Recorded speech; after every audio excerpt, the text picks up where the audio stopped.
jump over.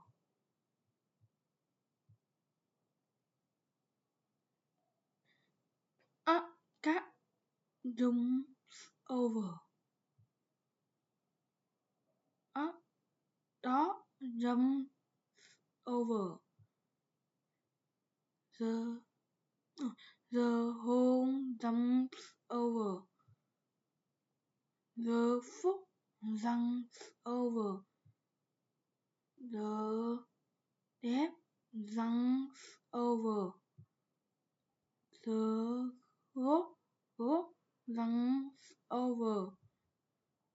The girl jumps over. The cow jumps over.